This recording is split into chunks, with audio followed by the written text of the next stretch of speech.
बड़ी खबर आ रही है, आपको बता दें भारत के पलटवार से पाकिस्तान जार जार रो रहा है। पाकिस्तानी संसद में रोना पिटना मचा है और आपको बताऊं कि ये पाकिस्तानी संसद की तस्वीर आप देख रहे हैं, सुनिए जरा क्या हो रहा है। इस मुल्क के तो इसलिए जनाब स्पीकर ये बात वाजा कर देनी चाहिए, हमारी कौम यकजा है।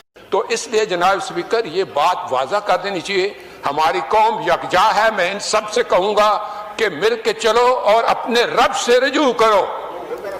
रब काबा, हम तेरे आगे दरख्वास्त करते हैं, इस मुल्क की हिफाजत फरमाना जो तूने हमें अता किया है, और ये नबी सल्लल्लाहु अलैहि वसल्लम की दुआओं का है। आपने कायदे आजम को इंग्लैंड में मुलाकात की, ख्वाब में आए और उनको कहा कि जाओ वापस और जाके पाकिस्तान का मामला हल करो।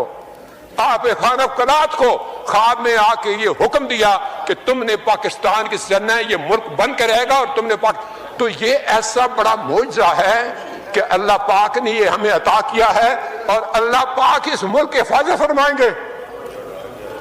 दुनिया में जहां भी देखें शायद हमारी कमी है, हम मजबूर हैं, हम गुनाहगार हैं, लेकिन रब काबा हम तेरे हबीब के उम्मती हैं। खुदा का वास्ता हमसे रहम का भला फरमा। आप चले जाएं, उधर फिलिस्तीन भी चले जाएं, कश्मीर में चले जाएं, जहां भी जाएंगे मुसलमानों के साथ वो ऐसे रो रहा है जो हम सोच भी नहीं सकते हैं। तो तू हमें माफ कर दे, हम तेरे आगे सर झुकाते हैं, माफी मांगते हैं। नहीं, इसमें दो राय नहीं है मौला कि हम बड़े गुनाहगार हैं, लेकिन तेरी रहमत बहुत वसी है। तू रहमत का एक जर्रा भी भेजेगा हमारी तरफ तो इंशाल्लाह हमारी कामयाबी होगी। और दुआ करते हैं रब काबा कि इस मुल्क की हिफाजत फरा और हमें दुश्मनों पर जो है वो फकीर अता फरमा और हमें उनको सरनगू करने की ताकत अता फरमा। मैं दुआ गो हूँ आर्म फोर्सेस के लिए, पाकिस्तानियों के लिए कि अल्लाह पाक हम सब की हिफाजत फरमाए। और इस बीच आपको बड़ी जानकारी दे दे, भारत के पलटवार से पाकिस्तान में हाहाकार मच गया है। हमले के डर से लाहौर में सड़कों पर लोग आ गए, वहां की तस्वीरें हमारे पास आ रही हैं। सड़कों पर लोग आ गए और एकाएक जैसे ही हमला हुआ लोग घबरा गए। लाहौर की सड़कों पर इस समय हाहाकार मचा हुआ है। और ये देखिए लाहौर की तस्वीरें, प्रियंका, ये तस्वीरें बता रही हैं कि पाकिस्तान में लोगों में कितना डर और दहशत है, घबराए हुए हैं, घरों के बाहर निकल रहे हैं क्योंकि पाकिस्तान ने जो किया उसके बाद जवाब मिलना शुरू हो गया है और अब कोई संसद में रो रहा है, कोई बाहर खौफ में। बिल्कुल, पाकिस्तानी सांसद ताहिर इकबाल को आप देख रहे थे कैसे वो रो रहे थे और यहाँ पर आप पाकिस्तान लाहौर की तस्वीरें देख रहे हैं कैसे हाहाकार मच गया है। और कैप्टन इंद्रजीत सिंह सर, जिस तरीके से तस्वीरें आ रही हैं कि पाकिस्तान में खलबली है, परेशान है, हताश है, आम लोग सड़कों में आ गए हैं और सांसद जो हैं वो संसद के भीतर रो रहे हैं। देखिए, बिल्कुल ये स्थिति तो होना ही था।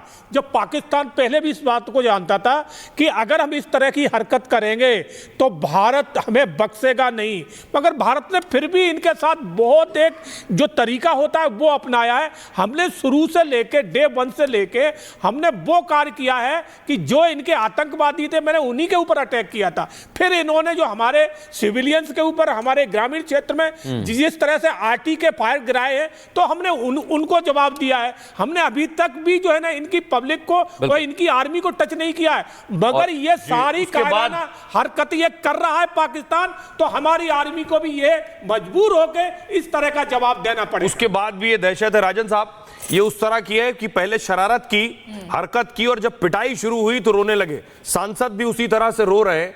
क्या पाकिस्तान को बेशक ये इल्म पहले से रहा होगा राजन साहब कि भारत जब मारेगा तो फिर हमारे पास शोर करने का या तो ऑप्शन होगा या फिर रोने का ऑप्शन होगा, दूसरा कोई विकल्प नहीं होगा भारत के सामने। पाकिस्तान को भी अपनी तैयारी का बखूबी अंदाजा था। बहुत अच्छी तरीके से आपने बताया। मैं एक चीज़ इसमें यहाँ पे ऐड करना चाहता हूँ। आज पाकिस्तान की फ़ौज एक्सपोज हो रही है। हर एक एक्शन जो हमने लिया है वो पाकिस्तान की फ़ौज को फेलियर उसका बता रहा है और ये पाकिस्तान की जनता जानती नहीं और इसलिए ये लोग रो रहे हैं अभी, क्योंकि पाकिस्तान ने अपनी जो छवि अपने देश में फ़ौज की ऐसी छवि बना रखी है कि पाकिस्तान की फ़ौज के सामने भारत की फ़ौज टिक नहीं सकती। बिल्कुल। तो अब ये जो एक फैलेसी